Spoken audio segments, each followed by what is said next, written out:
Hi everyone, Hugo here, one of the co-hosts of the show. What you're about to watch is a highlight from one of our most recent episodes. To get access to the full version, receive 2 exclusive episodes a month, get every episode 1 week early, and help us stay as independent as possible, support us on Patreon through the link below. Thank you. Now enjoy the show. Today we're doing All Presidents Are War Criminals International Edition. My person of the day is inspired by a recent, let's say, unhinged spiral that we saw from Ted Cruz. Those watching live is right behind me on the TV screen. Ted Cruz, in an interview with a right-winger we will not mention, said that he hates communists, especially because they kicked his dad out of Cuba and they tortured him. Actually, no, they didn't torture him. Batista tortured his dad. So that's why I chose this incredibly based human being when it comes to this particular thing, beating up Ted Cruz's dad, to cover on this fine day of ours. So let me get right into it. So David Michael Batista Jr. was born on the 18th of January of 1969. He is an American actor and retired professional wrestler, regarded as one of the most prolific professional wrestlers of the generation. He rose to fame for his multiple stints in WWE between 2002 and 2019. Batista began his wrestling career in Wait, was I supposed to do another guy? Son of a fucking... You gave it your best shot. Like I skimmed off of the wrong fucking Wikipedia. Can you cut this and we can come back in 30 minutes? I'll prepare it. Yeah, you for can sure. do a I'll thing. do that in the you edit. can do like in the edit, like. Okay, JT, we're ready. Okay, serious, you now. To understand the necessity of the Cuban Revolution, one must first examine the oppressive dictatorship of Fulgencio Batista, a regime defined by ruthless violence, grotesque corruption, and servile loyalty to U.S. imperialist interests. I must mention, we are not talking about world-famous WWE wrestler anymore. We are talking about a traitor to his people, a reactionary dogfucker, the Cuban Batista, who was later overthrown by Fidel Castro and everybody who aided him in that Chad-like revolution. Batista's Cuba was not merely a hyper-violent state. It was a neo-colonial enclave where American corporations and organized crime thrived while Cuban people suffered under poverty, repression, and state terror. Batista first seized power in 1933 as part of the Sergeants' Revolt, a military coup that overthrew the provisional government of Carlos Manuel de Céspedes. Though he initially ruled behind the scenes, his true consolidation of power came in 1952, when he staged another coup to prevent an electoral defeat.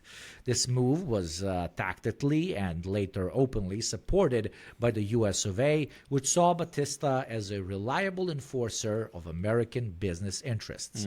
Under Batista, Cuba became a textbook example of comprador dictatorship, a regime where the local ruling class serves foreign capital at the expense of its own population. U.S. corporations controlled vast sectors of the Cuban economy, from sugar plantations to utilities, while Batista and his cronies enriched themselves through graft and kickbacks as the majority of Cubans lived in dire conditions with rampant unemployment, rampant illiteracy, and, you guessed it, rampant malnutrition. Batista's rule was upheld through extreme violence. His secret police, the Servicio de Inteligencia Militar, along with paramilitary death squads, carried out widespread torture, disappearances, and executions. Estimates suggest that up to 20,000 Cubans were killed under his regime, many of them students, labor activists, and political dissidents. To contextualize this very, very, very minimal interpretation of the amount of people killed, for the size of Cuba's population of the time, that would be like killing over 1.1 million Americans today, adjusted to population size. That's horrible and heinous, obviously, but like 20,000... He couldn't have done 20,001. He beat up Ted Cruz's dad, but like As a former Texan. Yeah, absolutely. Yeah, absolutely. That's why they didn't let him into the United States afterwards, as you'll hear. Like Ted Cruz was already rising through the ranks as a aspiring young senator at the time. Oh, he was? So we're stuck with Ted Cruz regardless. Okay, never mind. Pretty much. Continue. Ted Cruz is secretly one of our guys. Like it's obvious. Like how can you have a right-wing Republican that is so disliked, except if they are actively trying to be disliked? He's a Cuban anti-Batista spy, but he did not get proper training when it comes to how to manipulate the American electorate. What do I mean by this? He was like, I'm going to be the most insufferable guy on planet Earth, and yet he keeps getting elected. He's like, what the fuck? I'm doing my best.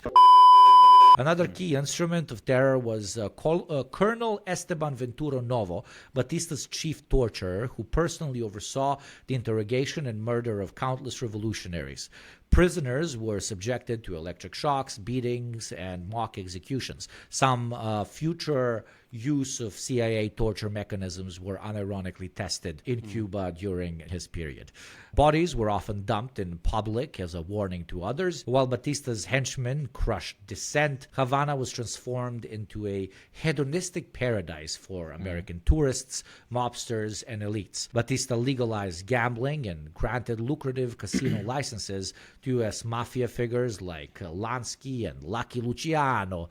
These gangsters, with Batista's protection, turned Havana into the Latin Las Vegas, where profits flowed back to the U.S., while Cuban workers were paid starvation wages. To better paint the picture of the staggering contrast, Lansky's Hotel Riviera stood as a monument to excess, while just blocks away, slums housed families in crumbling tenements. Prostitution, largely servicing American visitors, became one of the few viable industries for desperate Cuban women. Batista's government even ran its own brothels as if selling their country wasn't enough. They were ready to sell the flesh of their people.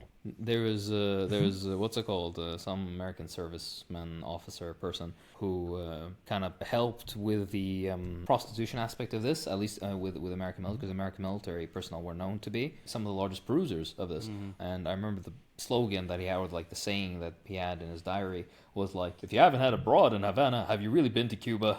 Something like that. Yeah. Jesus Christ. Something like this. Fucking hell. Yeah, and it's important to contextualize it, because what does being one of the world's biggest sellouts in history get you?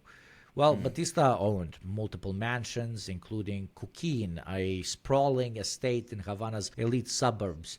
The property featured marble floors, gold-plated fixtures, and even a private zoo. It's like I feel like it's the definition of everything you imagine when it comes to a reactionary oligarchs, like over-the-top, lavish lifestyle. Gold in every nook and cranny, right in between all the fucking marble titles. Trying really hard to present yourself as a monarch, copying a lot of European-styled old mansions, houses, castles, while not really having the ability to at least replicate the relative craftsmanship that was present there. Obviously, not because of the monarchs, but because of the brilliant people that constructed it, that were worked to death, etc., etc. Basically, I'm calling him new money. Okay, I'm calling him a new money bitch. Like that's pretty much what I'm doing. He threw lavish parties attended by Hollywood stars, U.S. diplomats, and of course mafia bosses. At these gatherings, Batista sipped imported whiskey while his secret police would torture dissidents in hidden dungeons only a few floors under. Not everything was perfect, though. Despite his wealth, Batista lived in a constant fear of assassination. He changed sleeping locations every night, employed food tasters, and surrounded himself with armed bodyguards at all times. He trusted absolutely no one, not even his own officers. For example, when his military chief, General Tabernilla, suggested negotiating with Castro, Batista had him demoted and placed under surveillance.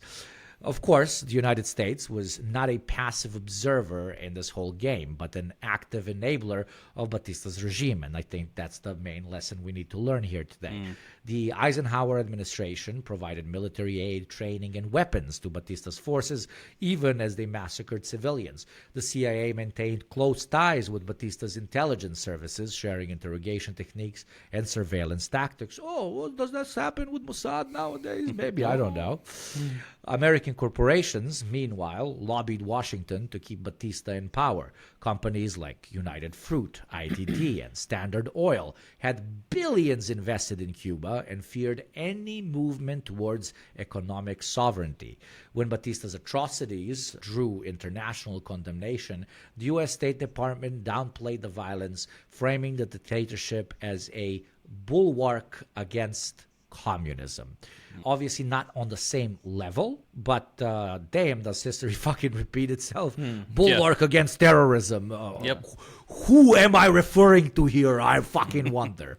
Right. So by 1958, Batista's grip was completely slipping. His army, though well armed, was completely demoralized. The way they developed their military in Batista's Cuba was pretty much as a active death squad / civilian population pacifying force. These guys were not dudes that could hold their ground against an actual trained militia that could potentially fight them. These types of organizations attract literally domestic traitors, unhinged fucking psychopaths that just want to torture and kill. And careerists. And careerists, absolutely 100%. So when they actually have to fight somebody that knows how to fucking shoot, all of it immediately crumbles. The only way they managed to survive for so long, similar to the Zionist project, is because they were just given infinite budgets and infinite training and intelligence support by the US of A. Yeah. But yeah, when Fidel Castro's guerrillas launched their final offensive, Batista's forces collapsed with stunning speed for that exact reason. On January 1st, 1959, right after New Year's, as Castro's rebels closed in, Batista packed suitcases of cash, gold, and jewels onto a private plane. Everything he could fit. He literally wheeled fucking priceless art, all sorts of artifacts, any silver and gold and whatnot, diamonds and all this kind of shit, and just cash. He went into state coffers and just fucking piled in Stuffed cash his dollars. pockets. Yeah, like legit Cartoonish. Looney Completely Tunes shit. cartoonish. In the coming days, he also utilized a few dudes to get extra stuff out of the country as well. The estimates are between $300 and $700 million God. worth of stuff that he quote unquote On extracted a out of the poor country. Cuba, of just several million people, right? You Yeah. can imagine how much good that money would have done had that fucker not been. It is such a like black and white, clear. Yeah. You know, it's like a It's love cartoonish. letter from God. How perfect of a storyline it is. You have this almost like novel-esque, horribly evil dictatorship, Yeah. and you have these beautifully romantic revolutionaries with their fucking beards and their you know, like everything from like one spectrum to the other. It's almost like a movie. How beautifully it played out. And that the Che getting the bullet in the side. It's like, okay, Yeah. come on. exactly right. It's like every It's on the little bit. nose. Yeah. But this horrible person, he had a very fateful escape to somewhere. I wonder where would a fascist dictator escape to? Of course, his initial refuge, though, was the Dominican Republic. Obviously, at that time, another U.S.-backed dictatorship. Afterwards, he went to good old fucking Europe and eventually settled in Portugal under the protection of fascist dictator Salazar, of course. Yeah, He lived in a heavily guarded villa, still fearing assassination, wrote a self-serving memoir, Cuba Betrayed, blaming the U.S. for abandoning him, and finally died of a heart attack in 1973, never facing trial for his crimes. An additional thing that needs to be mentioned is like these self-serving guys, 0% comradeship. He pretty much left absolutely every single high-ranking, quote-unquote, comrade he had behind, even though a lot of historians argue that he would have more than enough time to bring them along. Some even argue that he didn't bring them along because he would need to share some of that money he stole. Him not bringing them along obviously signed their literal death sentences.